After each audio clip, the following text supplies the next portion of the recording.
Aloha, everyone.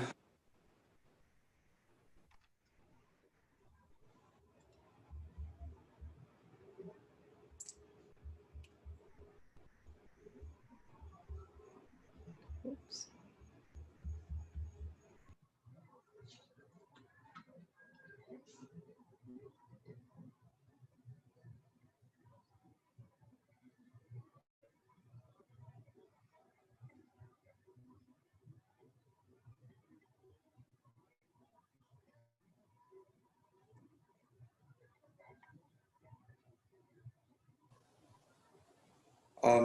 I got kicked out of my own meeting. Aloha, everyone. My name is Andrew Choi. I'm the Acting Planning Program Manager at the Department of Hawaiian Homelands, and I'd just like to welcome everyone to our Beneficiary Consultation meeting regarding the Waiʻoli Valley Tarahui long-term water lease application to the Department of Land and Natural Resources. Before we begin with our formal presentation, I'd just like to ask Commissioner Dennis Neves to say a pule for us. I will. Puli kako. Heavenly Father, we ask that you bless those that are here this evening and those that are listening in.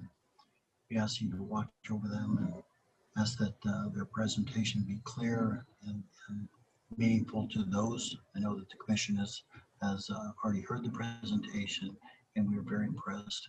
We ask that your spirit be with us this evening, and we ask that this meeting is meaningful to everyone. We hope that all of our beneficiaries enjoy this presentation and engage. Myself as a commissioner and a beneficiary myself, very interested in continuing our culture. We ask that your blessing be with us, simply with those the presenters, with the department, and with the commission. We say these things in the name of thy Son, Jesus Christ. Amen.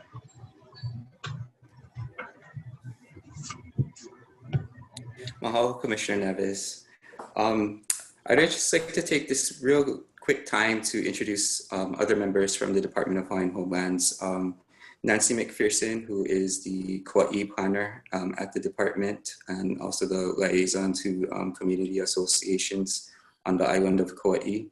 I'd also like to recognize Dr. Jonathan Likeke Scheuer, who is the department's water policy consultant. He will be providing some information later on tonight. Also with us tonight, we have staff members from the Department of Land and Natural Resources, Mr. Ian Hirakawa, who will also be part of the presentation tonight. And we also have members from the Commission of Water Resource Management, the Deputy Director, Kalo Manuel, as well as Erin Stouch from their Surface Water Management Branch. So mahalo everyone for taking the time to meet with us. With that, can you also take the time in the chat to please sign in. We are doing this meeting virtually. Normally at our beneficiary consultation meetings, we have a sign-in sheet.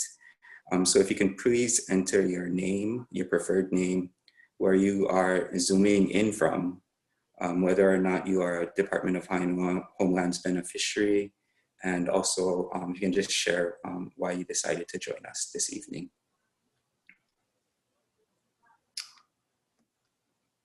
Next slide.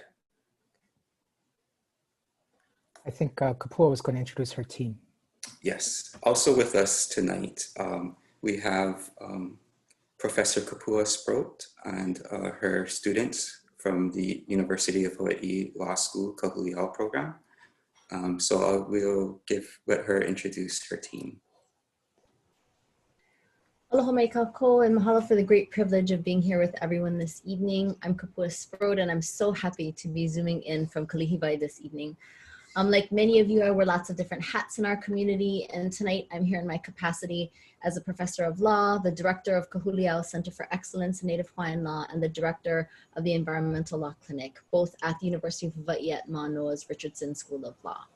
And so our clinic is actually a course that's taught and really targeted towards second and third year law students so that they can prepare to practice law.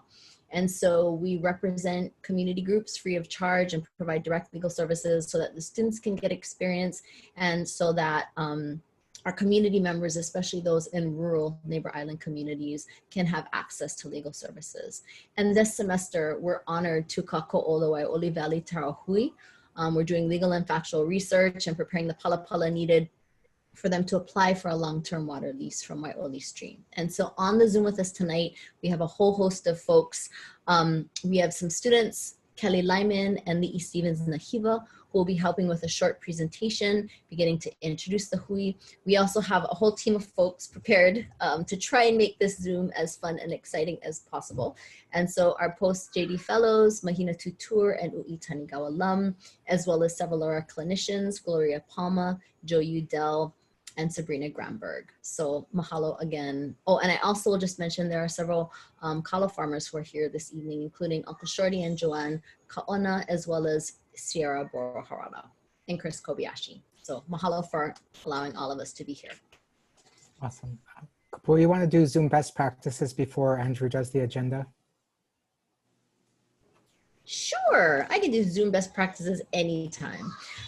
We have a lot of folks with us here this evening, and I understand this is one of the first beneficiary consultations that we have done via Zoom. And so when we do our trainings at Kahuliao, we have just a couple of things that hopefully will help us to have a pretty smooth evening so that we can all hear each other and the presentations in particular. We'd like to ask folks to please mute your microphones unless you're speaking. I will mute mine as soon as I'm paused so that you don't hear the goats that are right outside my window. But that is in different places in folks' screen. For me, it's the bottom left button. If you are in split screen mode, you can also touch your photo, and there's both the mute and unmute. And so that can help you both with your camera as well as with your microphone. Now, if you have any questions, feel free to raise your virtual hand.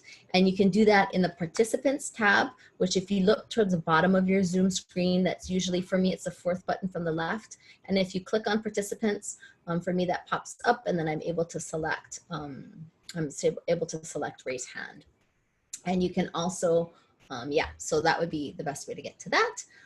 If all else fails, you can also just raise your real hand and we'll try. We have the clinicians on the Zoom this evening are going to be going through and taking stock of who wants to ask questions so that we can make sure and get that information to Andrew, who'll be facilitating for us tonight. Of course, if you have questions, you can also chat. And so the chat button is right next to the participants tab. So for me in the bottom screen, the fifth button from the left, and you can click on your chat, it'll open it up and you can chat to different individuals. The top one is everyone. That's usually who you can send it to. If you have specific questions, you can send that to Ninau, N-I-N-A-U, that's question.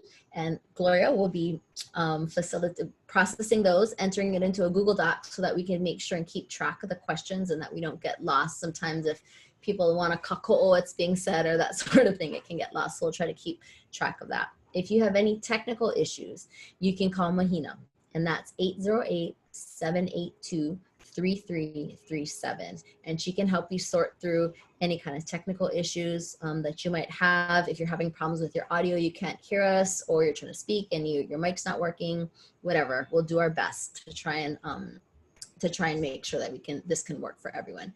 And finally, if like me, your internet doesn't always cooperate, if you're getting a signal that says your internet is unstable, you can stop your video, which for me is on the bottom left of the screen right next to the mute button, and that will help your signal to be a little bit stronger. But if you have any questions at all, you can also chat Kahuliao, and we will get to those questions. This is a lot of information, so if you can't remember, you can look for someone with a background like mine, our backgrounds say Kahuliao, and you can actually chat any of us, and we'll do the best we can to help you. So that's where we are with best practices, and we'll bring this up again in case folks have questions. Thanks so much. Mahalo Kapua for going over those best practices. So this is a detailed outline of what we wanted to cover tonight. It's broken down into two main parts. One is we will be doing a series of 3 presentations, one from the Department of Land and Natural Resources, one from the Department of Hawaiian Homelands, and one from the water license applicants, the Wai'oli Valley Tarahui. After the presentations, then it's your turn to talk and your turn to give us feedback on the presentation. We'll have a series of discussion questions to help prompt a conversation. But really this meeting is about trying to get feedback from our beneficiaries about this proposal.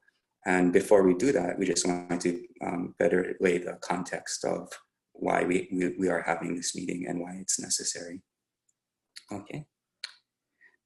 So the purpose of tonight's meeting is to share information about the Wai'oli Taro farmer hui's, to consult with our beneficiaries, and just to state upfront, this is what the staff is recommending. So our presentation will seek to explain why we are making these recommendations. So just to be upfront, the department at this time is not going to be seeking a reservation of water from the Wai'oli stream. It is recommending that we not seek a licensing fee.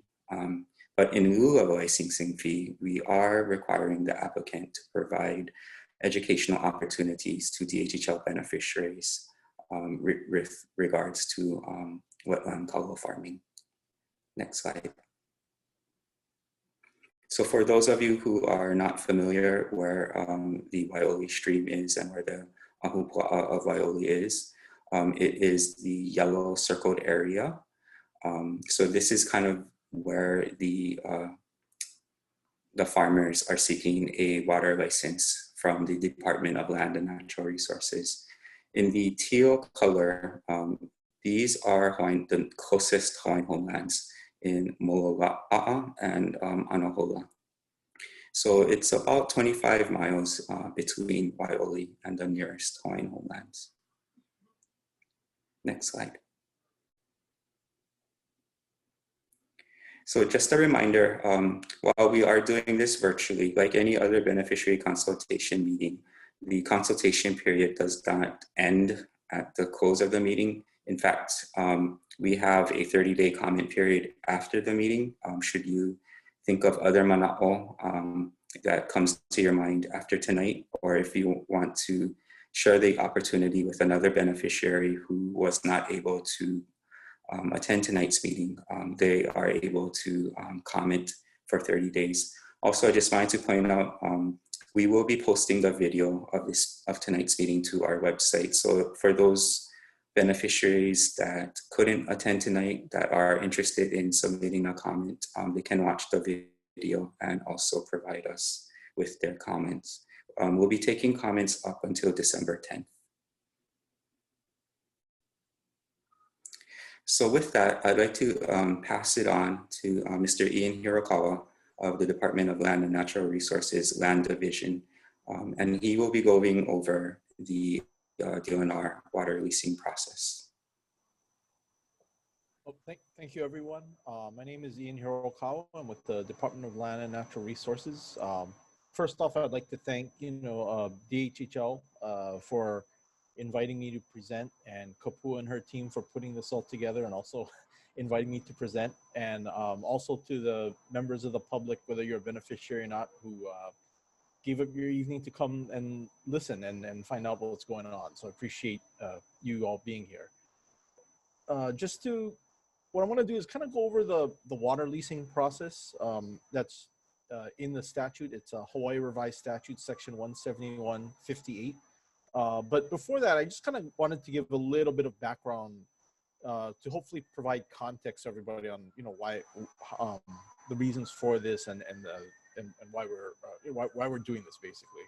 So the use of water in the state is essentially regulated by DLNR, the department, and there's two different types of sort of regulation. One is under the Commission on Water Resource Management. That's an agency that is attached to DLNR, and we have representatives here too, also from CWRM, as it's called.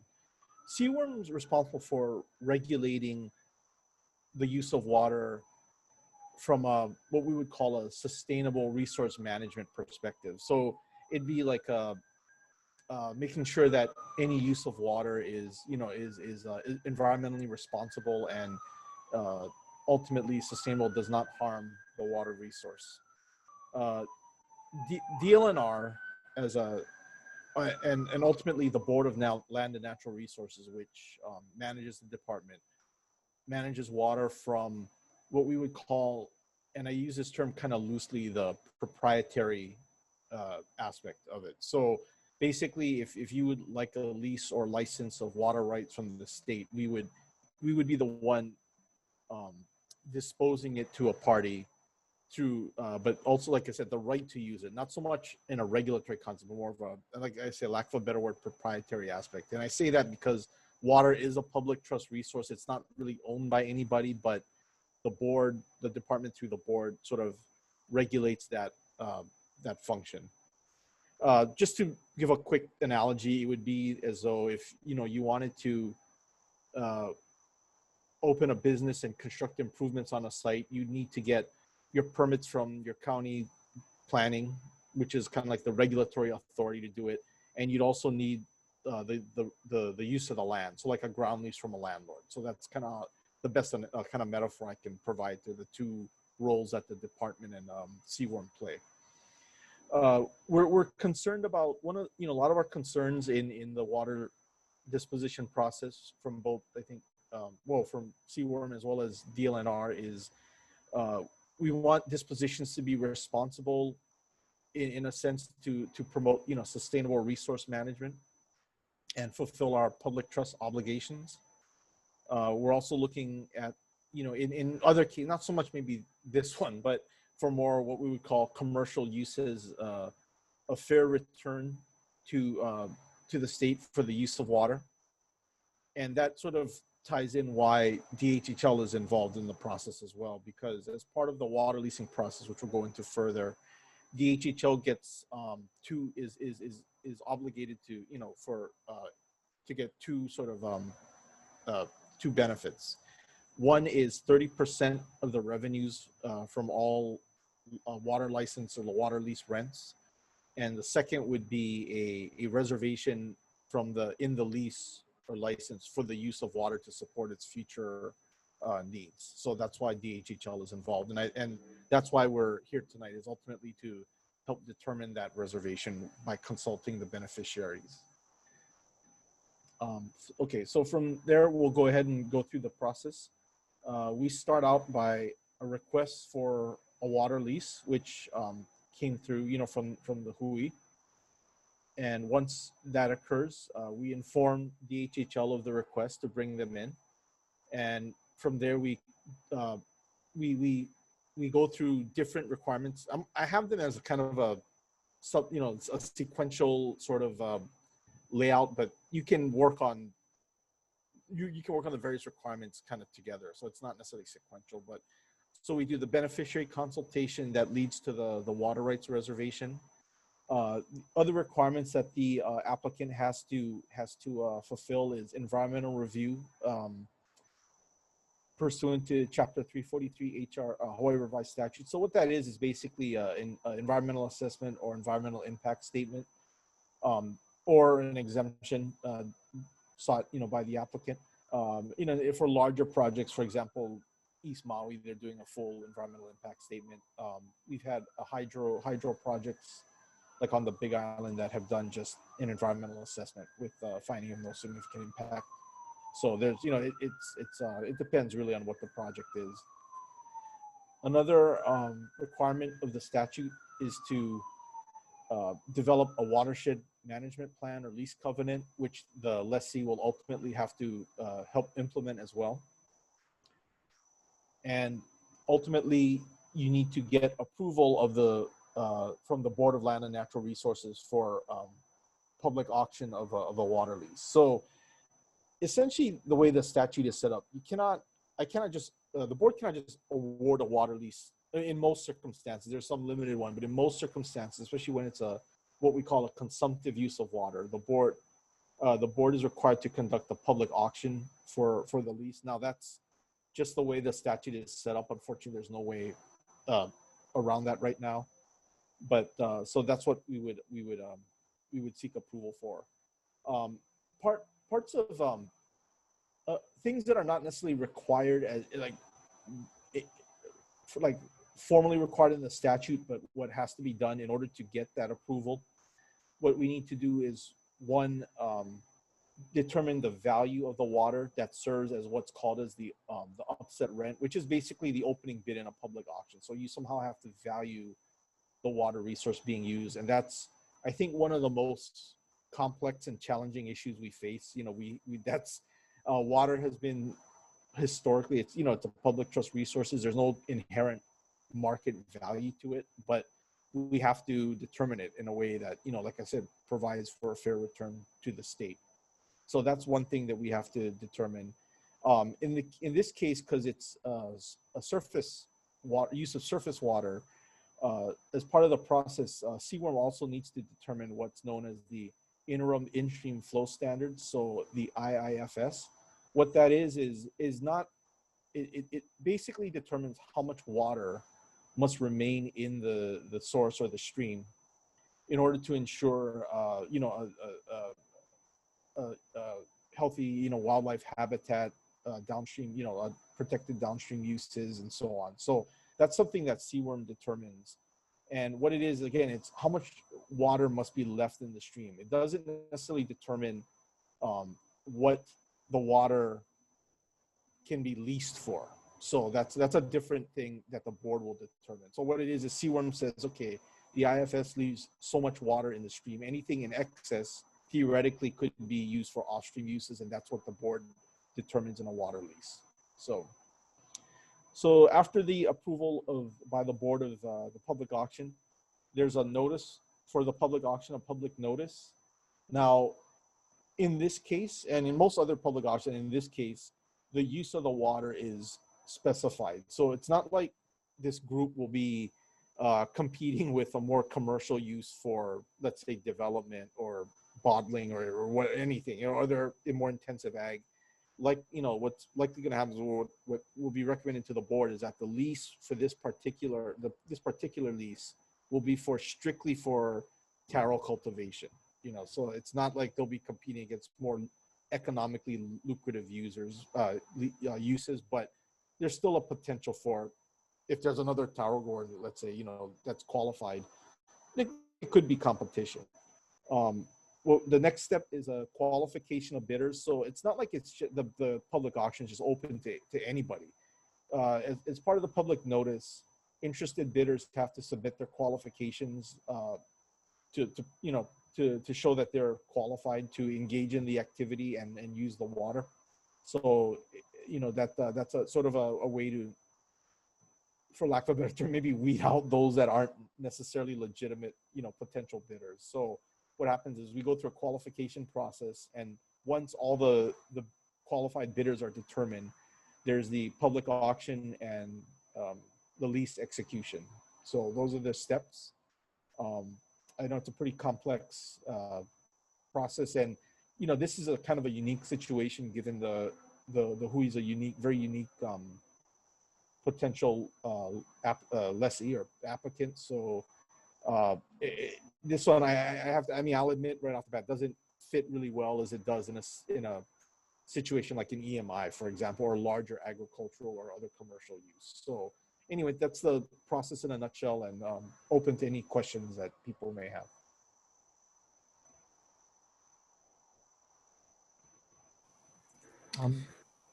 Mahalo, Ian, for explaining the Department of Land and Natural Resources water leasing process. Next slide. So with us tonight, we have Dr. Jonathan Wikeke-Scheuer, who is the Department of Hawaiian Homeland's water policy consultant, who will be giving an overview of the department's planning process and how we arrived at some of the recommendations that we are proposing tonight.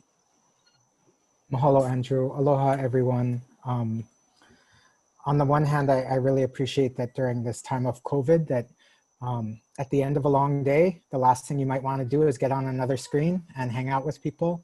But I'm very grateful for being here. And I also do, despite some video exhaustion that some of us are experiencing, I love the connection across our archipelago and with our communities to talk about important issues. That part is really good. So I'm very grateful to be with you here and to present what DHHL, its approach to this issue. I'm glad Ian went first, and Ian went first really because unlike many DHHL beneficiary consultations, it's when the department is planning a new island plan or a new regional plan or a new development to get more homesteaders onto the land.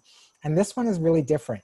We do these beneficiary consultations because a beneficiary or other group has approached DLNR and said, hey, we'd like to lease some water, but we're required by law to work with the DLNR to identify whether DHHL's needs will be affected when this lease is given out, if this lease is given out. And so we're doing the BC not for our project, but really in this case for the Hui's project. What I'm going to go over, and hopefully not too fast, but not too long, is first of all, kind of explain DHHL's unique interests in the water leasing process. Then I'm going to describe how we calculate our future water needs and proposed reservations when entities seek other water leases from the state. I'll go over how we look at the DHHL general planning system and then our regional plans, how our water policy plan and our Kaua'i island plan inform those calculations, and how we also look at another document called the State Water Projects Plan, which has looked at all of DHHL's 20-year water needs across the archipelago for all 200,000 acres of land held by the trust. I'll also discuss a little bit about recent water reservations for groundwater that the Commission on Water Resource Management has given to DHHL across the islands. So really briefly, when these water leases come up, DHHL always has three things in mind that come up really quickly, and Ian touched a little bit on them. First of all, we have an opportunity to reserve water under the law, and that's just a fancy way of saying we get to ask the Water Commission to kapu the water for our beneficiaries before anybody else can get it. So it's a really good and powerful tool because, as you know, first the territory and then the state has never fully funded all the money we need to fully develop our lands and to get our beneficiaries onto their INA. Water is an essential element of all homesteading activity, whatever kind of homesteading it is. And what's happened in many areas where we have lands is that private developers have been able to go and drill wells nearer to our lands and get water to their projects. And by the time the department gets enough money from the legislature, the water that's cheapest and easiest to get has already been taken by other entities. So the law was amended in 1990 to allow DHHL, working with the Water Commission, to reserve water or kapu it for future use. And one of the triggers for that is if anybody comes for a water lease to the state, DLNR cannot issue that water lease unless they've consulted with DHHL and established a reservation, if needed, related to that water. Second thing, and Ian touched on this too, and this is part of a provision of the Hawaiian Homes Commission Act that dates back to 1921 when it was first passed, is that 30% of all the revenue from water licenses and leases goes to the Native Hawaiian Rehabilitation Fund. And that provision from the Act has been again incorporated into the Hawaii State Constitution in Article 12, Section 1. The problem that the department has had is that almost no water leases have been issued since statehood. And so one of the motivations for DHHL to work on most of the water leases that have come up is to see that those revenues might come in to benefit beneficiaries. Finally, we always keep in mind that our beneficiaries might also exercise traditional and customary practices related to the water lease. And so we don't want to say, yeah, lease it all, when we know, hey, there might be people who are depending on that water if it gets leased. So that said, how do we come up with our estimates of what a water reservation might be? Over 20 years ago now, I believe, the DHHL, the Hawaiian Homes Commission, adopted a planning system on how it would designate land uses for its lands. At the highest level, there's a general plan that says these are the different kinds of lands that we own and the different kinds of uses we anticipate having. Then at the second tier of the planning system, there's strategic program plans as well as island plans. At the third tier, there's regional plans like the recently worked on Anahola regional plan. And then there's development plans when we're getting homesteads onto the ground. All these are supported through funding, through legislation, and through any land use actions that are needed. The water policy plan was adopted by the Hawaiian Homes Commission in 2014. And it was the first time since 1921 that we're aware of that the Hawaiian Homes Commission set out very clearly its values related to water, its feeling of its kuleana related to water, as well as specific goals that it's trying to achieve related to water. And one of those goals is to seek water reservations for all of the department's INA across the archipelago.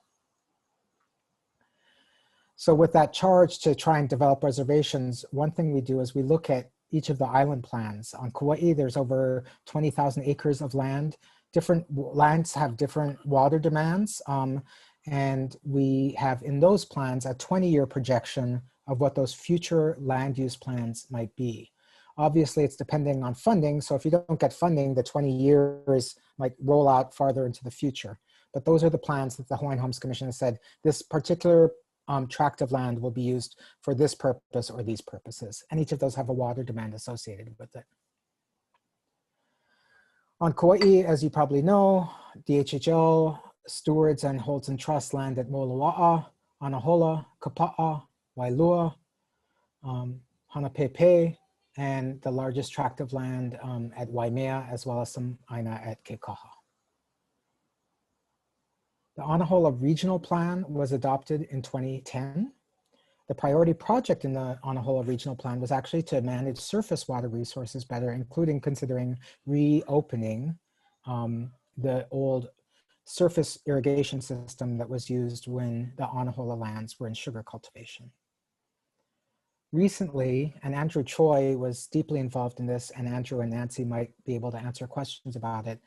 The department's been working on an Anahola Kuleana homestead settlement plan to use, right now, of course, as you probably know, almost all homesteads are in the Makai area. Can we issue Kuleana homesteads in the Mauka areas? The plan was published in May 2020 for public comment. Beneficiary comment received. The DHHL should do more assessment, especially regarding water resources in the Mauka portion of Anahola. And DHHL now anticipates a final EA will be published in the second quarter or spring of 2021. This is one of the images from the Kuleana settlement plan that shows the different pastoral and subsistence agricultural lots that could be issued in this Mauka area. So with all of that information, newer information and older information, the Department of Hawaiian Homelands worked closely with a different part of DLNR, the land division, and a consultant they hired. And we looked at all of our island plans, regional plans, development plans, all across the archipelago with their 20-year projections of water, and calculated how much water will be needed to fully settle those lands under their land use designations that exist now. We calculated water demands based on those plans. We note where future numbers will be refined. And the plan also identifies key sources that are likely to be the best sources of water for those aina. This plan was developed and adopted by the Water Commission in May of 2017. Following that, in September 2018, Kaleo, who used to be with DHHL, myself and others worked with Water Commission staff, and we actually sought reservations of groundwater in certain areas of the state, undesignated areas. And in Anahola, the State Water Commission actually reserved almost 1.5 million gallons a day of land for all the potable needs in Anahola and Moloa'a. There was also a projection of how much that was needed for future use for Anahola for its existing demands and future demands, about 1.4 million gallons a day, and a much smaller amount for the aina at Moloa'a. Those are for potable needs, which are typically provided by groundwater. And for non-potable needs, there was a similar calculation in the State Water Projects Plan. Under a medium, so non-really dense homesteading projection, there was an estimated need of just over 5 million gallons a day for Anahola, and just under 3 million gallons a day for Moloa'a. And of those, it projected that in both cases, some of those lands would be provided water just through ambient rainfall. It's of course a wet area. But in Anahola, there was a projection of a desire to reinstate the irrigation system for about 2.5 million gallons per day of irrigation water, and to do a stream diversion at Moloa'a for just over 2.25 million gallons a day, or exactly 2.25 million gallons a day. Just as an aside, we can't reserve rainfall, but we can reserve water that's in the ground or in surface water sources.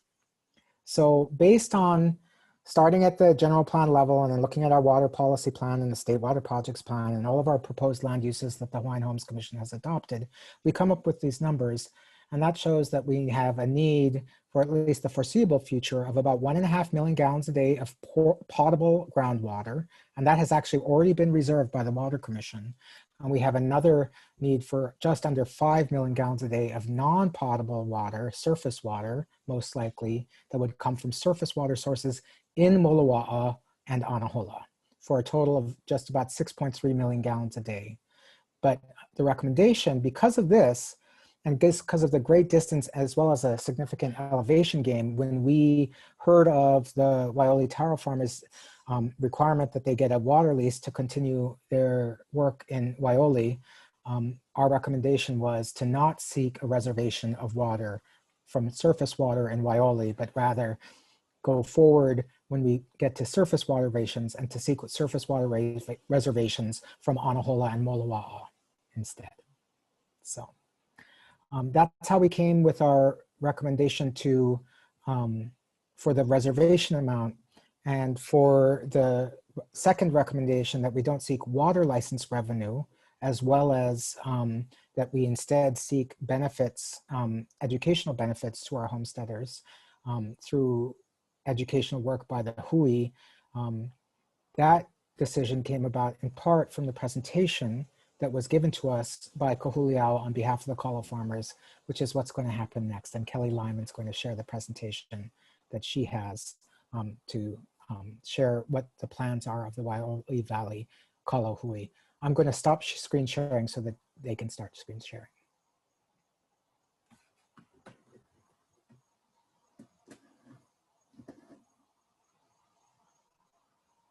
Kelly, you got it? And you're on mute. Just a second.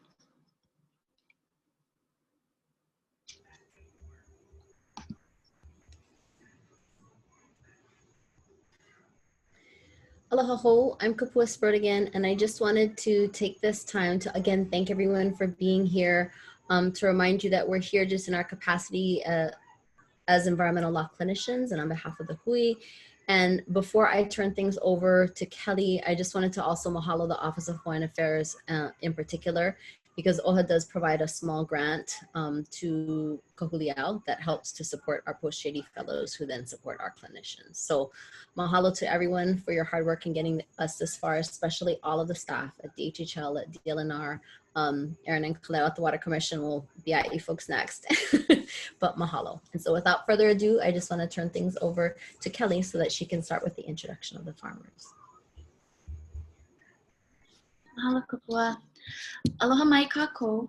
I'm Kelly Lyman, and I'm here this evening with my colleague, Li'i Stevens Nahiva. We are both in our last year of law school and are honored to be here with you this evening to introduce the Waioli Valley Taro Hui.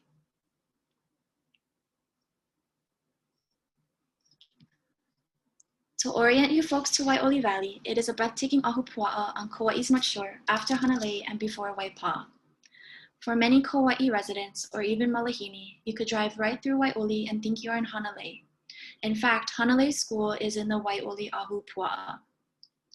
If you drive along Kuhio Highway into Hanalei, on your left you will see Waioli Valley, which is what you see in this picture, framed by its three mauna, Hihi Manu, Na Molokama, and Mama Lahua.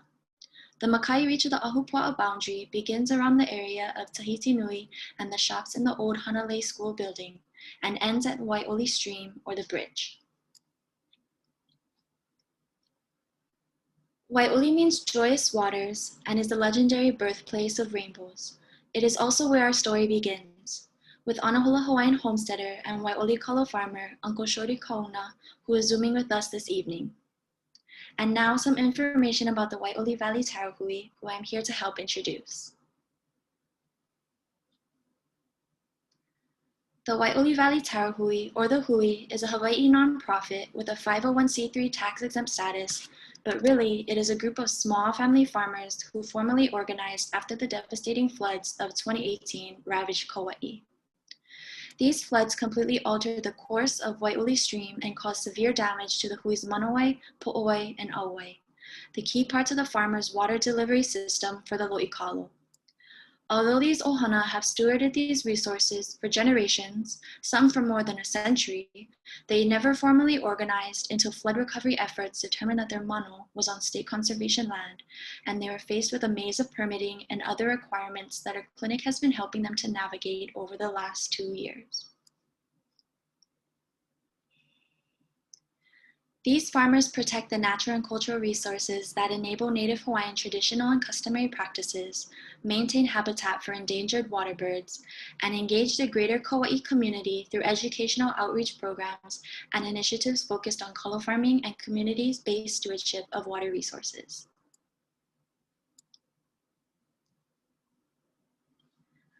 The hui consists of 14 farms and 16 kalo farmers in Wai'oli. Most of them are 4th or 5th generation kalo farmers in the same valley on the same aina that their ancestors tended. Given their family-run lo'i kalo range from half an acre to about 8 acres, and given the severity of the flooding, all are still in serious recovery mode.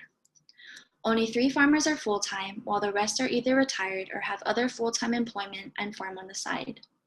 For the hui, this is a way of life and family tradition, not a commercial enterprise. The hui's work to preserve the lo'i kalo system also helps to maintain Wai'oli Stream and its watershed, which is vital to feed the communities in Halile'a and to protect the Hanalei and Wai'oli towns from flooding. The hui is firmly committed to providing kalo and maintaining their traditional practices ama loa aku forever. The hard work that they do and their practice of wetland taro cultivation is driven by their deep sense of kuleana to their aina and to their practice. Research by OHA established that Wai'oli's ancient lo'i kalo system has been in continuous cultivation since before the arrival of Westerners in Hawaii. A cultural impact assessment estimated that our people have been cultivating these lo'i since the 15th century. In 1990, the Hawaii Stream Assessment identified Wai'oli as one of only 6 streams throughout Hawaii that historically supported more than 50 acres of kalo. In addition to the everyday challenges of kalo farming, even more kuleana was created when recovery efforts from the 2018 floods determined that the hui's mano, its main intake from Wai'oli Stream, is located on conservation land. This required the farmers to apply for a right of entry, easement, revocable permit, and now a long-term water lease, which brings us before you this evening. In February, when the hui was before the Board of Land and Natural Resources for its easement and revocable permit, Chair Case conceded, what we are trying to do is fit an old system into a new legal system. At that February 2020 meeting, almost 2 years after the floods ravaged Kaua'i, BLNR unanimously voted to award the hui a 1-year revocable permit to continue their water use from Wai'oli Stream and a perpetual easement for their lo'i kalo irrigation system. In an extended effort to protect and perpetuate this Overvie cultural practice, the hui hopes to submit its request for a longer-term water lease under HRS 171 after completing the Chapter 343 environmental review process, consulting with you, DHHL beneficiaries, and BLNR's Office of Conservation and Coastal Lands, submitting a watershed plan to BLNR, and working with the Water Commission to establish numeric interim in-stream flow standards. Repair to the farmers' monowai began only this July after permits and funding were secured. The hui work ethic is amazing. I don't know many others who are so committed to their culture that they are willing to endure more than 2 years of permitting to keep farming kalo. The law school, through Kahuli'au Center for Native Hawaiian Law and our clinic, has been honored to provide free legal services, which help to secure the necessary palapala.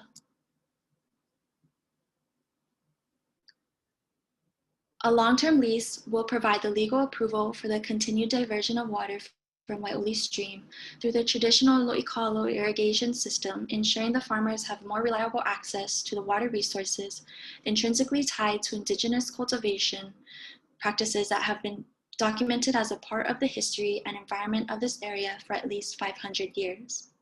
To be clear, the farmers and their ancestors have always used this water, at least for the last 500 years or so, but now they are being made to apply for and secure this lease to continue. And this is why we need your kokua. As those of you on Kaua'i know best, our communities are changing. Note the picture in the preceding slide was immediately behind this photo. You can still see Na'amolokama in the background.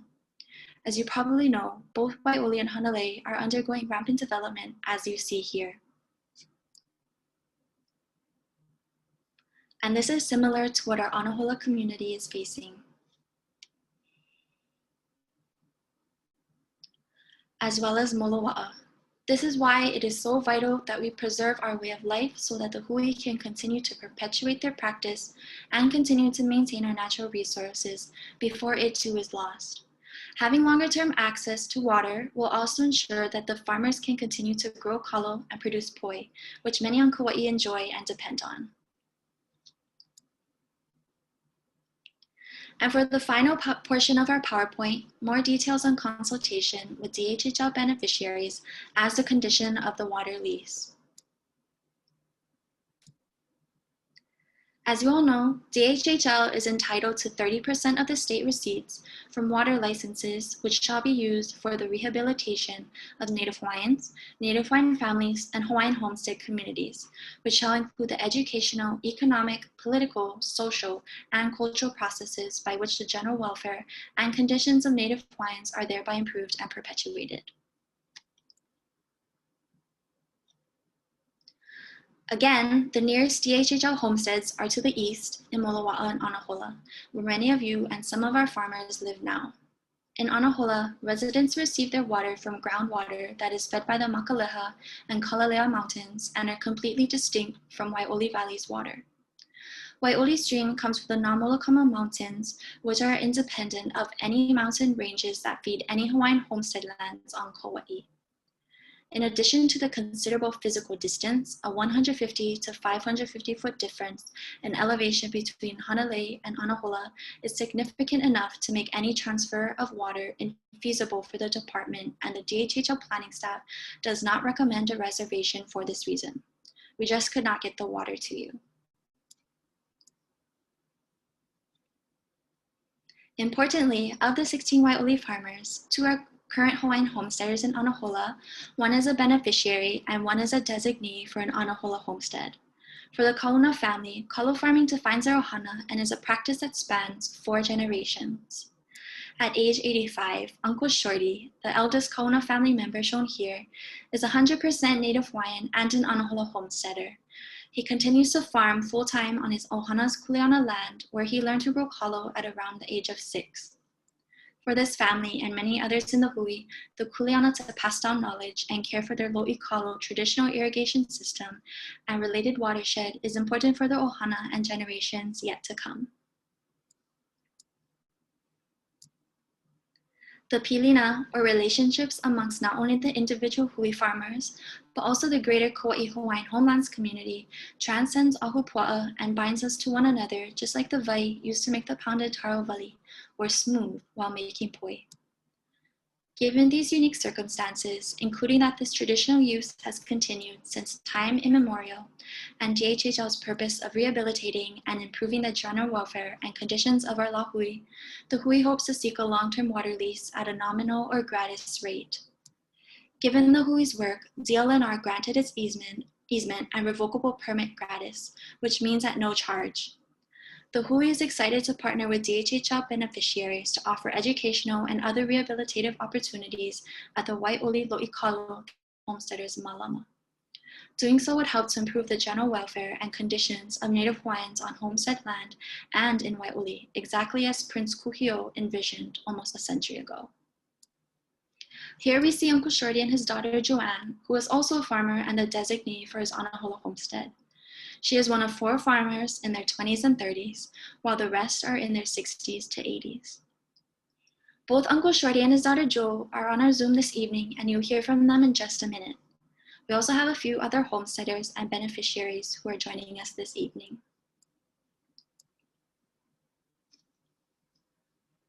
According to one hui member, farming kalo is much more than a job. It is our way of life and how we connect our ancestors. It is an important cultural practice that we want to pass down to our children and the generations yet to come. Here we see Nathaniel Tin Wong with his daughter Poliahu planting her first huli. He is a DHHL beneficiary and Wai'oli farmer.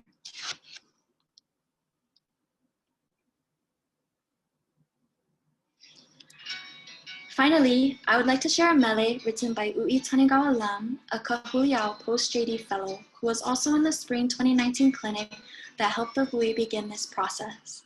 She is also on the Zoom this evening. After visiting the farmers in Wai'oli and seeing their hard work, she was inspired to write this mele, which explains that in Wai'oli there is aloha aina, that these farmers are united and steadfast, committed to carrying on a cultural tradition of kalo cultivation and to feeding their families and larger communities. This rendition features Kaua'i Kama'aina, Kainani Kahaunaile. This mele was included on the album Hulia Mahi, which some of you may already be familiar with. It is part of a series that shares contemporary stories of aloha aina, including the Wai'oli taro farmers. As community support for aloha aina has gained momentum, community groups, families, and individuals have joined to Hulia Mahi to stand for aina and the Kanaka who live by its values, and our farmers embody just that. And we are here tonight to ask for your support and aloha to Hulia Mahi. Given the physical distance between Wai'oli and the nearest homestead, DHHL staff do not plan to seek a reservation of water from Wai'oli Stream and hope to support the farmer's request for nominal or no lease rent.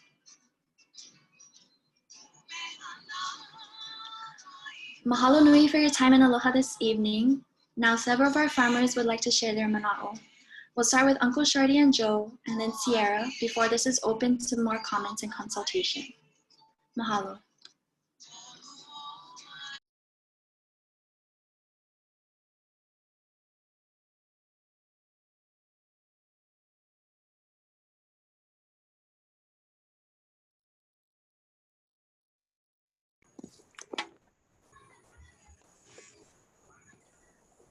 Aloha.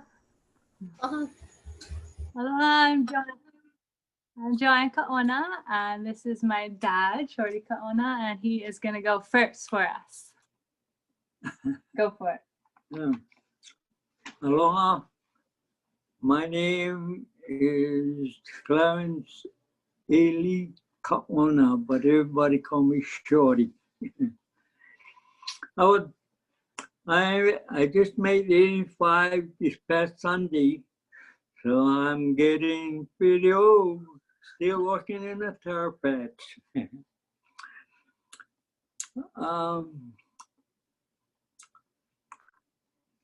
My dad started farming here in Hanalei Valley in the 40s, and we would help him. We would help him every day after school to either pull the taro or clean the patches. And I will pass it on to my daughter Joanne when my time comes, which I have to retire.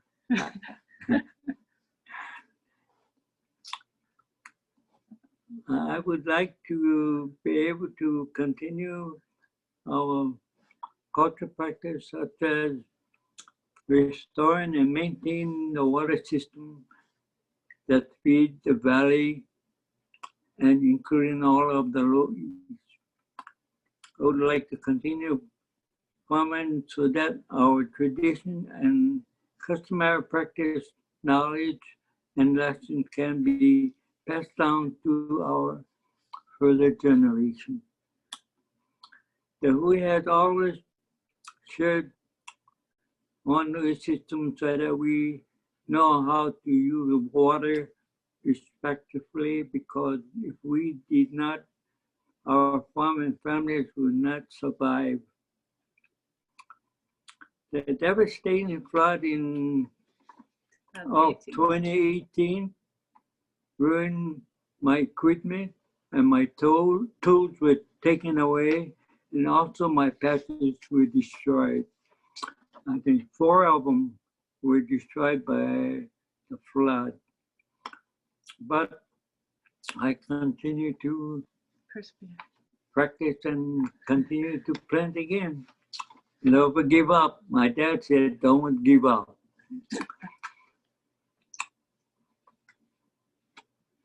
we are asking DHHL please support our continued cultivation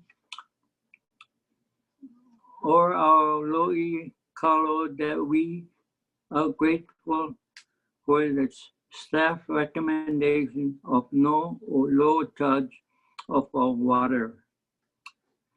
We want to be able to continue to feed and supply the community with Kalo, Kaua'i,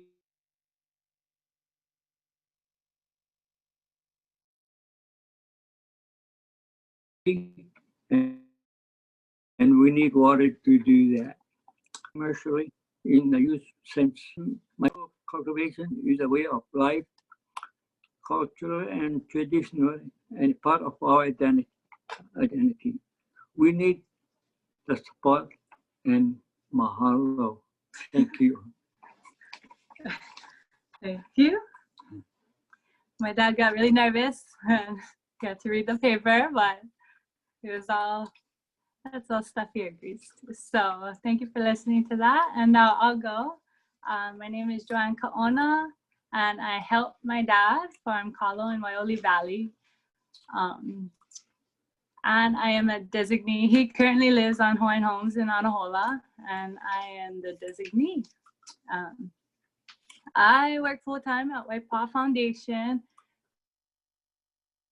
And there I'm the assistant manager for the youth programs and assistant garden manager. So there I get to grow food for the community, and I get to teach the keiki about food sustainability and malama aina. And through this process, we're already planning and talking about incorporating DHHL and the Anahola community and into Waioli. So through our work days, and we're even setting up, this is just recent, we're setting up a huli distribution with Auntie Ray from Anahola. So just through this short relationship, we're already accomplishing, the plans are in the work, and I think it's gonna be really good for us. And the way I started working at Waipa'a was my dad sells taro to them. So I started volunteering at the poi days. And so Waipa'a's mission is to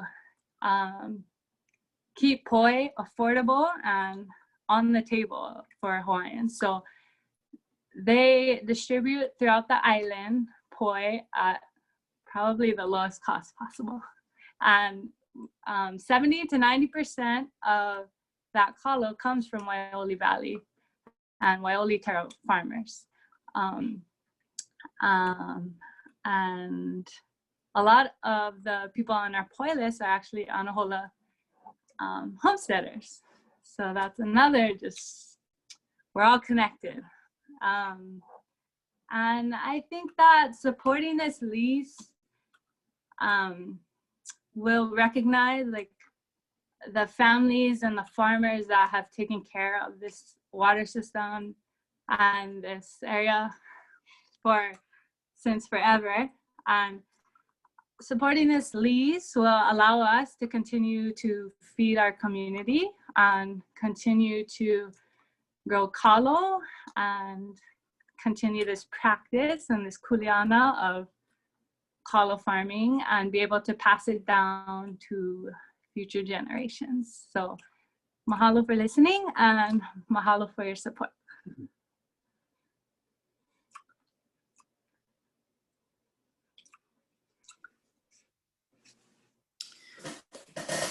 Thank you very much for that presentation. And thank you to everyone who has joined us this evening. And we've been talking and presenting for about an hour. So now we'd like to shift gears and start the discussion portion of our meeting. We're just gonna flash a couple of the discussion questions you'd like feedback on. And I'm just gonna go over real quickly, kind of the meeting protocol on having a successful conversation.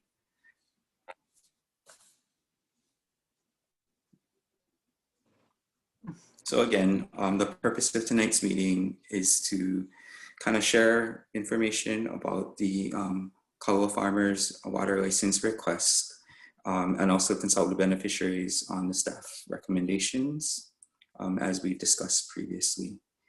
Next slide. And here are some of the questions that we're going to go over.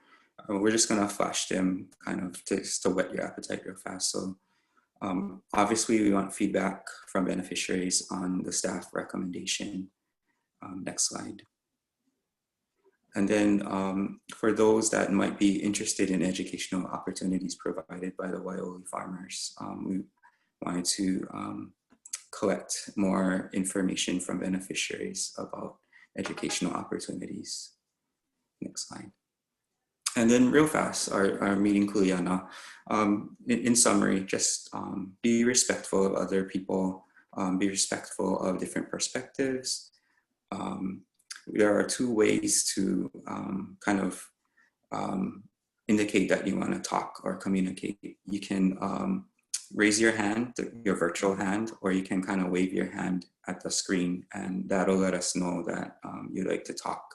You can also input into the chat box if you have a question or comment, and we have staff monitoring the chat box, and we will be sure to come back and address those questions or comments in the chat box.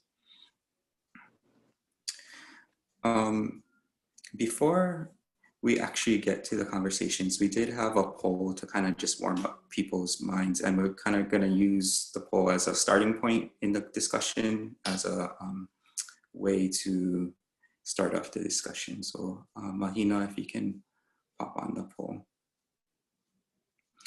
So you folks can answer the question by touching on the screen and entering your mana'o.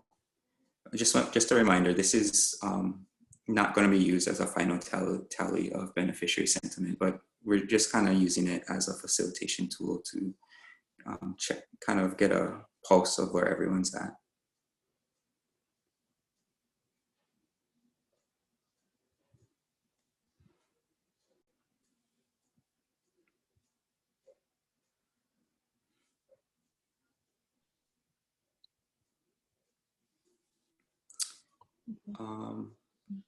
We'll give people maybe about 30 more seconds to enter into the poll.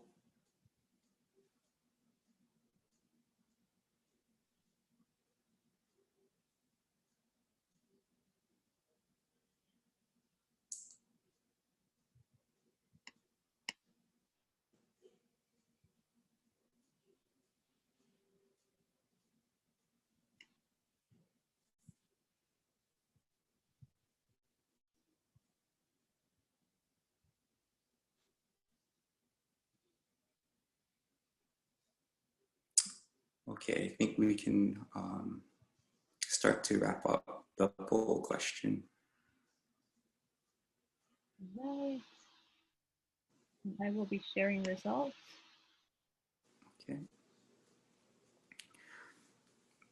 Okay, so it looks like the majority of persons attending tonight agree with the recommendation. And also there's one person who'd like more information. So why don't we start there? For the person who wanted more information, if you can please share with us some of the questions you might have at this time, and we'll try to provide you with that information.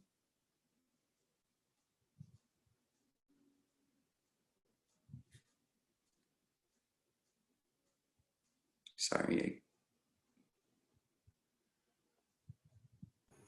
And you can just talk, or you can put it in the chat if you want, whatever's easiest. Would you like me to take us off so we can see each other? Take us off screen sharing? Yeah, I think that would help. Okay.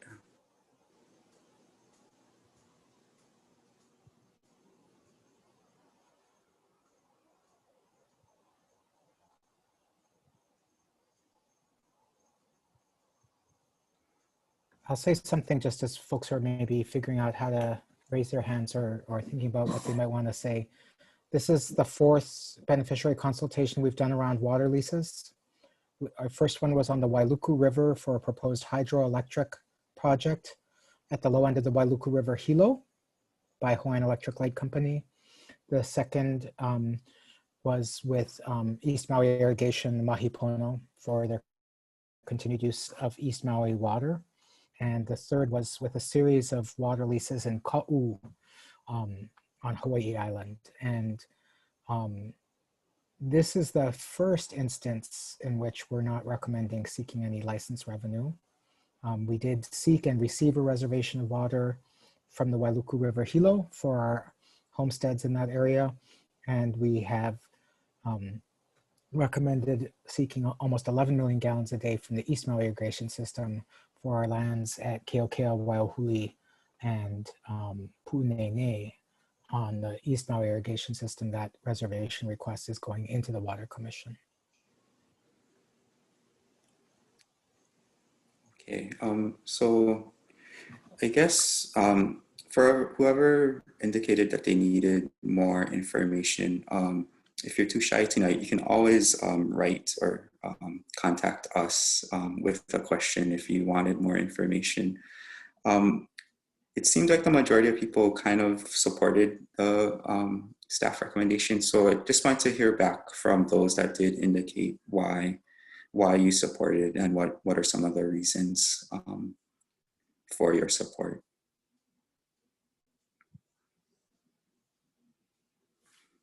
Don't all speak at once.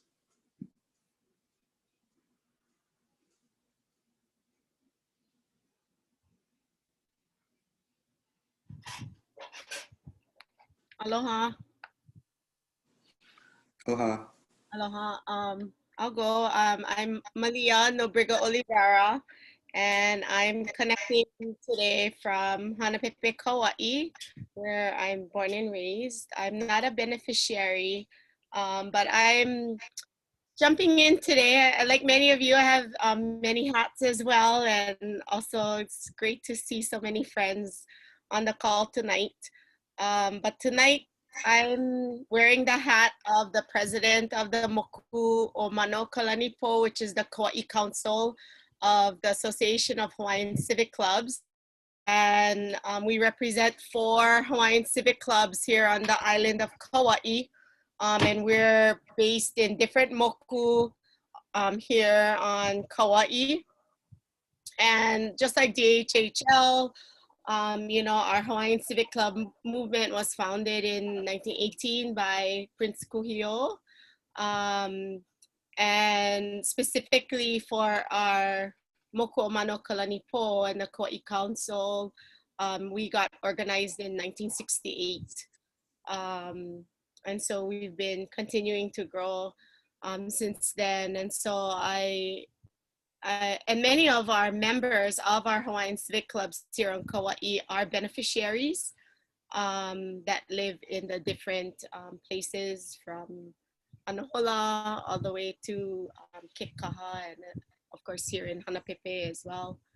But I think we fully support, and we also mahalo the hard work of our mahi'ai Kalo, and I think many of us are also beneficiaries of the ono of the aina that comes from the aina momona from Hanalei side, of course.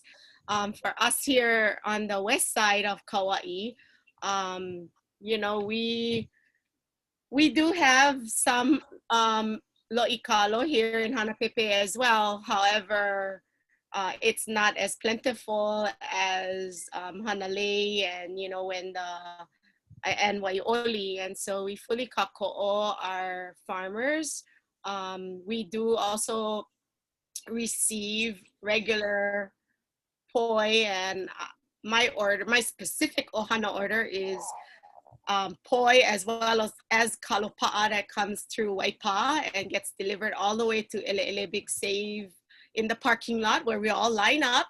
And you know, it's also a great time to see a lot of our ohana that come from the west side, and many of them are ni'ihau people that now live here on Kaua'i, and that's where I get to, you know, it's part of not just picking up our kalo, but we get to see our ohana, we get to ho'oma'ama'a i ka'olelo Hawaii to practice speaking, you know, so it's a really community time. And then also as a salt maker here in Hanapepe, the mahele of and trading of our salt for kalo is a very big part of our practice that is really important. And when the floods did happen, we did feel, those of us that were receiving, we did feel those impacts, because that's when we got the kahea from Waipa saying, oh, no, we no can deliver, and then, you know, you gotta wait until further notice, just watch our social media page, you know, or we're gonna text you or something.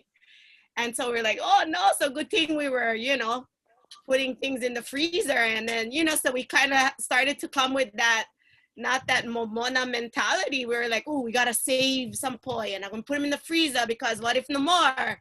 And now we can get and we can share. And then even for my own ohana, I'm also a caregiver for my mom.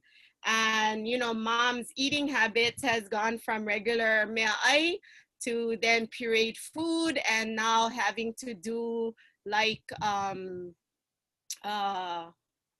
protein drinks, you know. And so within that, I sneak in some poi, and I put some healthy fat in there, Kaua'i avocado and things like that, you know, so that our kupuna, who are also in this next stage of their ola, can get healthy carbs, or aipono, and include it into their diet in that way. And so it's so important. I mean, I don't know what I would do if I didn't have this kind of reserve in our freezer, and then the regular poi deliveries that come from the Waioli Ohana and this hui and the many others throughout our island.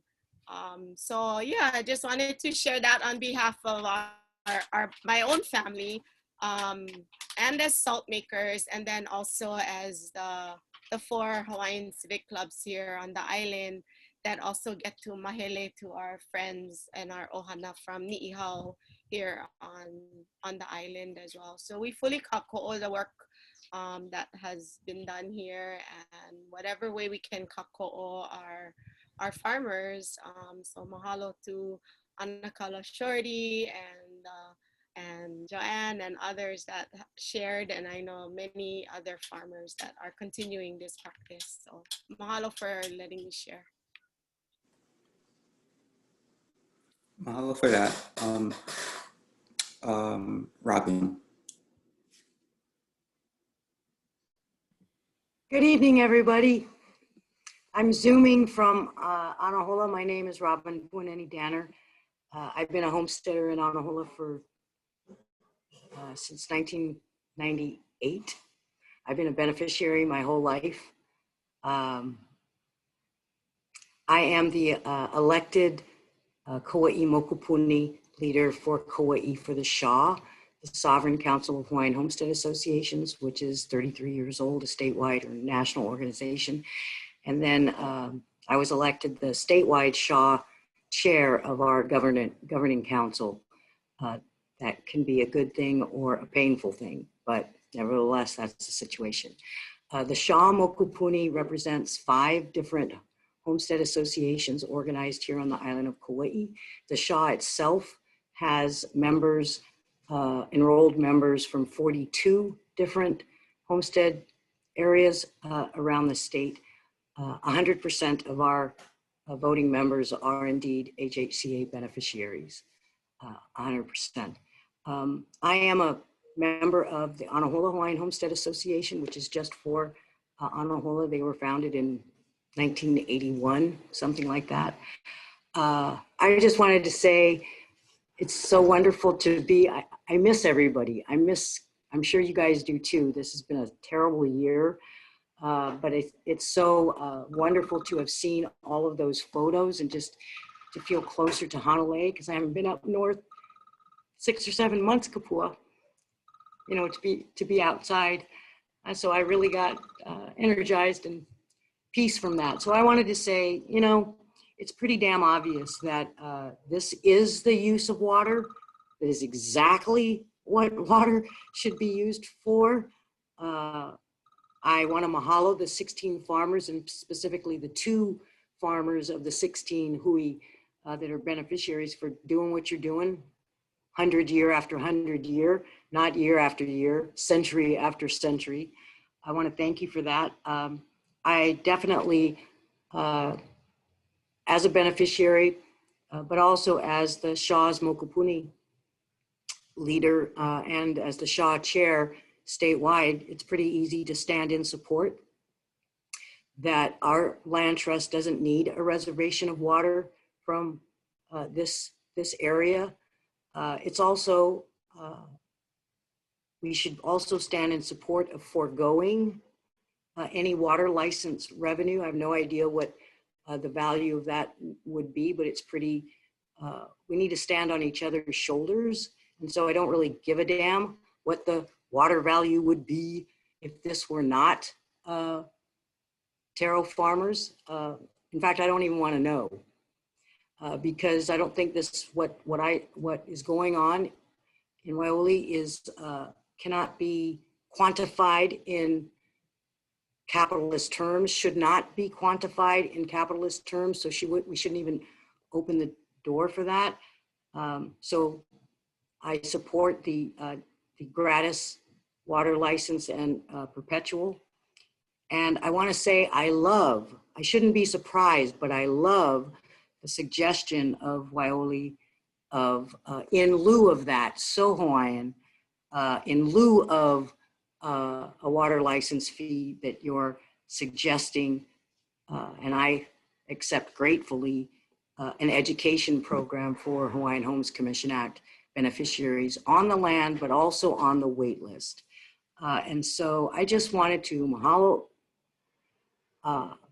the farmers up there and the unborn farmers that I know Kapua not gonna let get away from that, Lo'i. They're gonna be doing that work for the generations unborn, and I hope they will. So at least on behalf of the Shaw, Kaua'i, and the Shaw statewide, I'm fortunate enough to be able to speak on behalf of the Shaw that we would like to be on record being support on the no reservation, the gratis, and then Kapua, I think some thoughts come to mind, and I know that some of our members from the 5 different homestead associations on Kaua'i to supplement and to add mana'o to this awesome gift that you're already putting on the table, that the Kalo farmers, those 16 farmers are already putting on the table, which is an education program. I think that they will have some awesome ideas for you to help just blow that up and really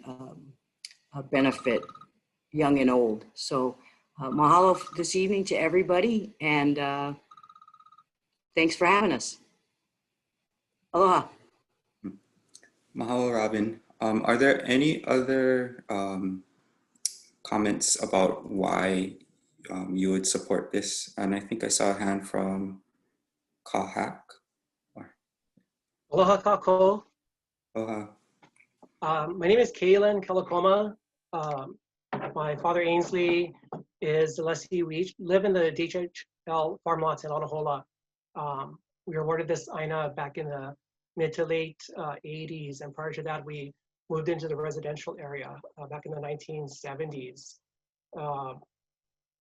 We tried many things trying to grow and farm on this land. It's hard work. I worked for the Waipa'a Foundation. I have a background in the retail and grocery industry, the visitor hospitality industry. I worked in the DOE, Department of Education. But my experience in the past 10 years with the Waipa'a Foundation, I got to work with these guys firsthand, Uncle Shorty, you know, the farmers that are there in Waioli, and most of the taro we received at Waipa'a comes from the farmers in Waioli.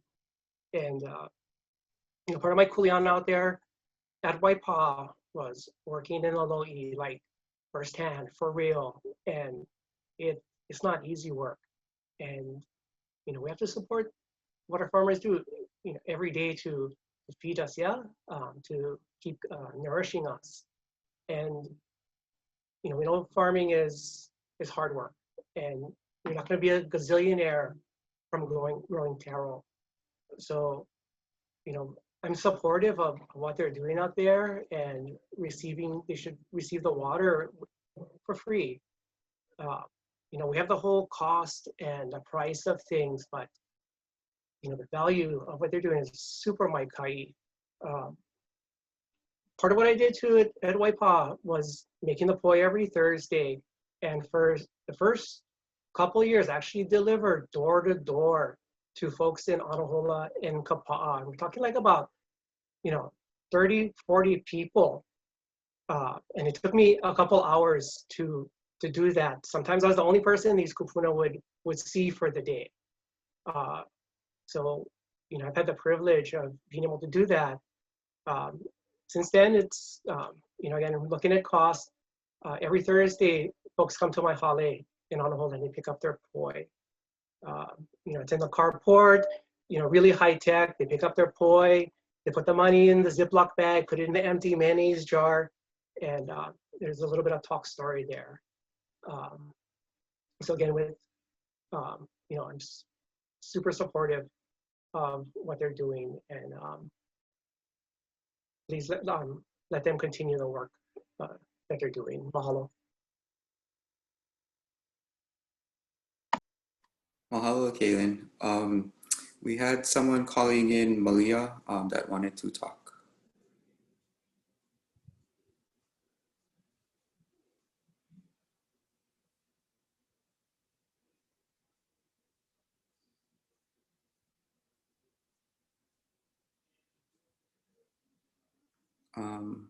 Malia?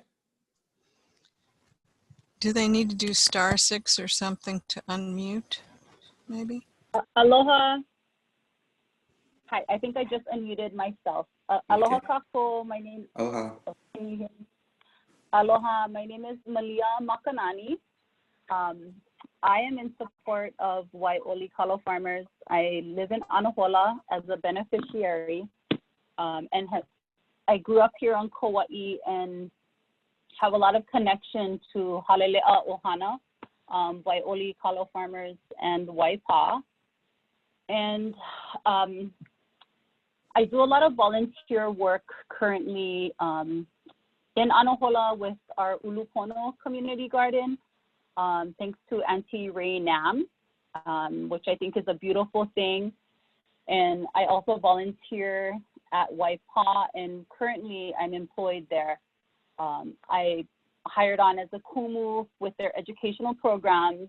I work on their Aina forestry project, their lo'i maintenance, and this is all new to me.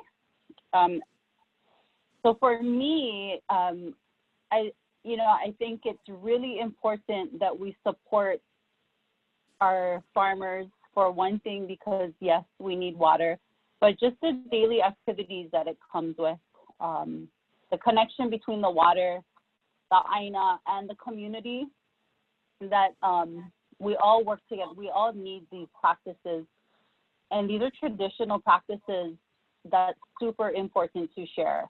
I think living in Anahola and working with the Wai'oli Kalo farmers, we were just briefly touching base on how to start an educational program with their wetland Kalo farming practices, and how that could benefit our Ulupono community gardens. So I think that's a good way to kind of build bridges in our different ahupua'as, utilizing the differences we have as far as our water resources and using their water resources to kind of work together, I guess. I'm advocating that the Wai'oli Kalo farmers actually not have to pay for water, or at least get their lease application, free. I don't think that they should be paying for water. Uncle Shorty, I live on the same road as Uncle Shorty. I know how hard they work, and it's a generational thing that's been passed down in their ohana. I get to work with Joanne, and I know that one day she'll be passing that on to her keiki. I currently have keiki as well. And, I know that my keiki, I would love to see them in an educational program at Wai'oli as well. And yeah, I just feel that it's important. They provide so much of the kalo that we make for poi actually comes from, I think majority of the kalo comes from Wai'oli. So that's something really important, and it feeds, our island. It does not just support one part of the island, but, we deliver from Hanalei all the way to Ele, which goes out to Ohana and Kekaha.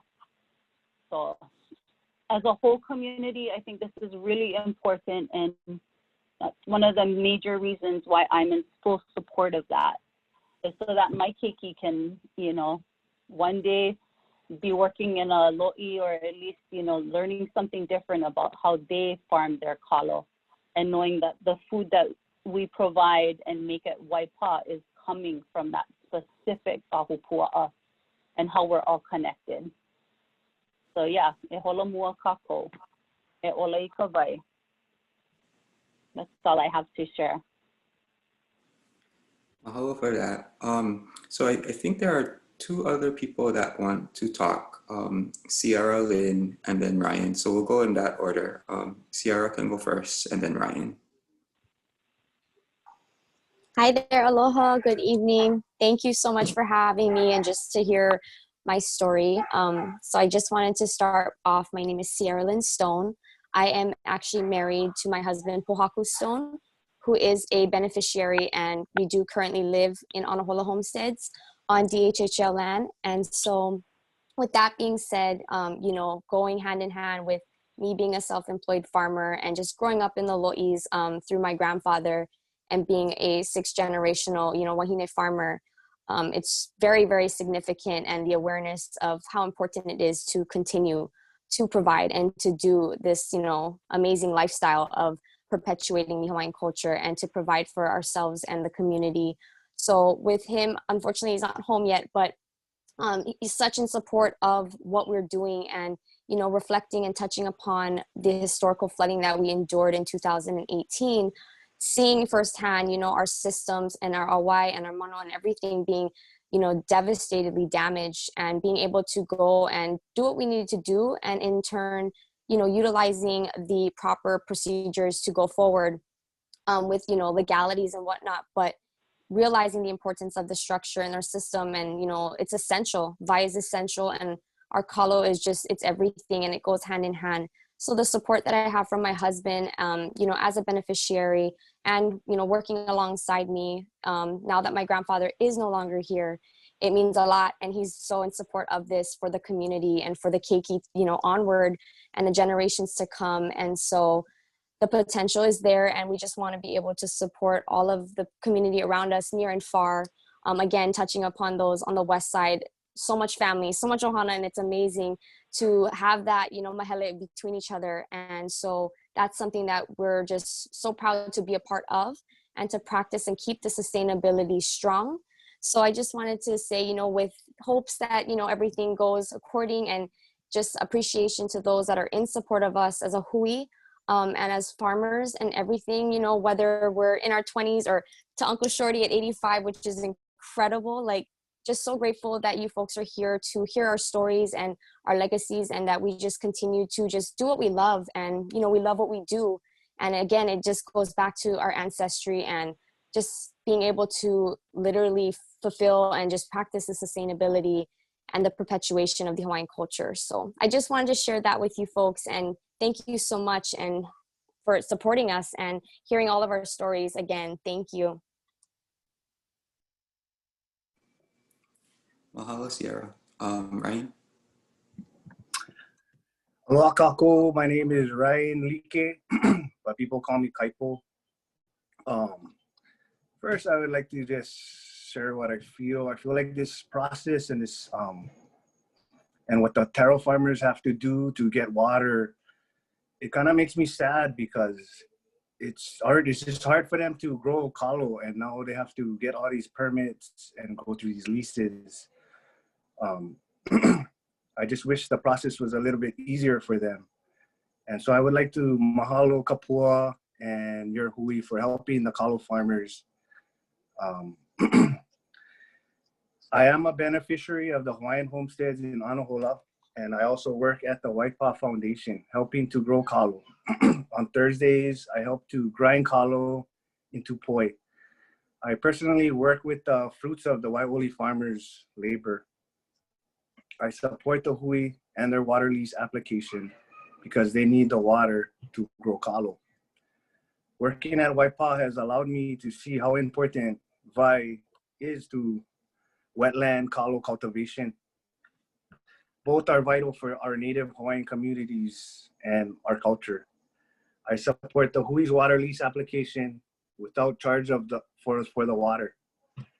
There aren't a lot of opportunities like this for us to kako our local farmers to grow the food that we need to feed our ohana and our kupuna, especially those right here in Anahola. The hui's kalo is vital to keep a steady supply of poi and kalo pa'a available to our communities, and that depends on the farmer's ability to grow kalo at the rate that's fair and reasonable for them. No charge for the water is reasonable. I am also worried that if we charge the farmers for the water, it would be an economic burden and that it might lead to some of them quitting farming because kalo farming is hard. Most of the Wai'oli farmers are of Uncle Shorty's generation. They old. Sorry, Uncle. I love you. For them, this is a way of life that has continued in our small community for generations. It's important for DHHL to support them in keeping our culture alive and feeding our people right here in Anahola. The majority of the people in Waipa'a, Anahola, Poilis, are Hawaiian homesteaders. Please support the hui's water lease application in gratis and the staff's recommendation for no reservation. Give our farmers a chance to keep providing kalo for our Kaua'i community. Mahalo. Mahalo, Ryan. We had one more discussion question. So for those of you who are beneficiaries that are still on the call, the second question was, if you're interested in educational opportunities, what kinds of activities would you be interested in? How often? And what are some of the best ways for the farmers to get in touch with interested people about these opportunities? So if anyone has a na'o on this, please let us know.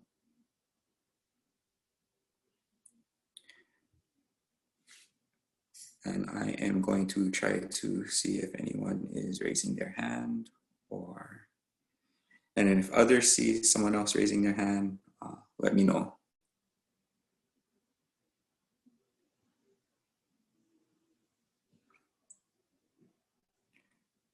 But if you folks just want to think about that question a little bit and let us know in the future how DHHL can help connect interested Kaua'i beneficiaries with future educational opportunities, please let us know because we do want to make sure that our beneficiaries get an opportunity to participate and learn more about this traditional customary practice. But it doesn't seem like there is any feedback on that question. So I just wanted to remind people. Oh, sorry, did someone want to say something? Yeah, Andrew, this is Commissioner Nevis. Oh, go ahead, Commissioner. Yeah, just on, I'm not sure what type of programs I would be looking for, but I'd like to be, my email is on the website. If I would just be copied in on any communications that's going on the programs, then I'd like to sort of follow those if I can attend. If I need to attend any meetings or any discussions, I'd like to be involved. And, I appreciate the fact that the farmers actually were involved in this meeting. I appreciate all of the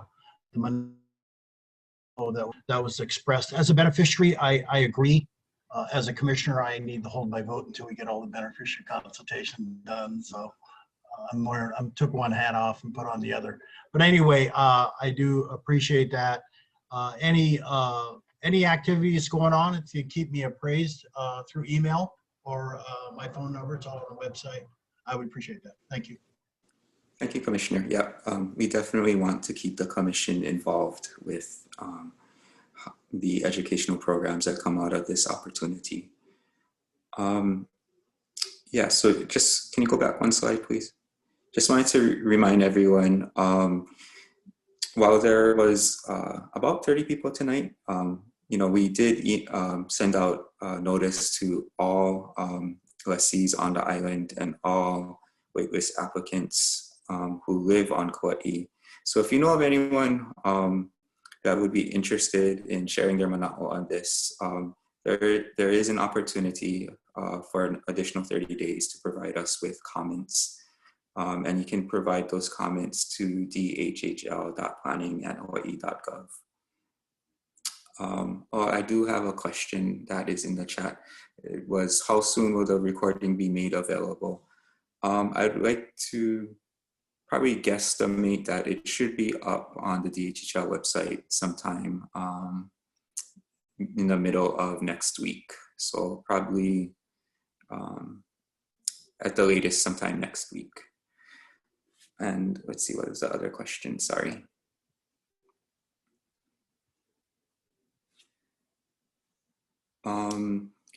We will try to get it on the website by the end of this week, but I cannot promise that. But for sure, by the middle of next week, we can get the video of this meeting on the DHHL website. So again, if you want to submit comments, you can submit it to dhhl.planning@hawaii.gov. Also, the video of this meeting as well as meeting notes will be posted to the same website in which you folks use to access this meeting. So that is where the things will be housed. We will also be posting a PDF copy of tonight's presentation. And Andrew, if it's okay, I think, I'm sorry for interrupting, but I think Lee wanted to share something, but she can't raise her hand because she's a co-host. Okay. So she also wanted to share Kalamai. And I wonder why you're talking about the meetings too. Has the October presentation already been posted on the DHHL website? The October presentation has been posted to the DHHL website under the commissions page. So on the commissions page is all of the Hawaiian Home Commission meetings and their videos during the time of COVID. So I think Malia was wanting to share something at the Civic Club convention this Friday, but she could share that, right? That's already up. Yeah. Awesome. Aloha kako. I just kind of felt the need to share. Although I am not a beneficiary, I am, however, a designee for our AINA in Mana on the Big Island. I have been fortunate enough to have worked with the Hui for these past 2 semesters as a clinician in Kapua's class.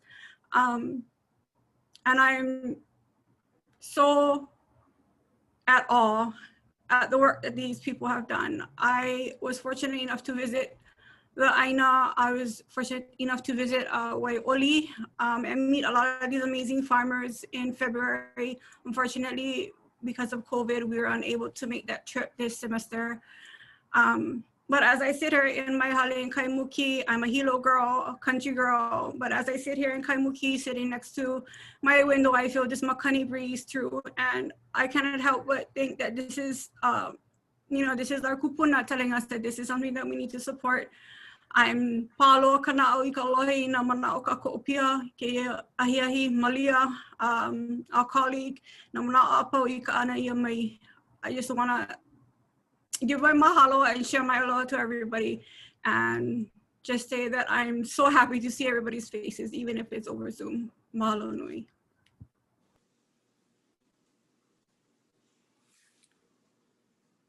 Mahalo li'i. On that note, I'd just like to really mahalo everyone for taking the time out of your busy lives to attend tonight's beneficiary consultation meeting. So mahalo, we will be compiling all the comments and we will be presenting the comments to the Hawaiian Homes Commission for their acceptance in January of 2021. Okay, with that, just want to say again, mahalo and ahuiho. Aloha. Mahalo, ahuiho. Mahalo. Aloha. Happy birthday, Uncle Shorty. Yeah. Oh my goodness. Exactly.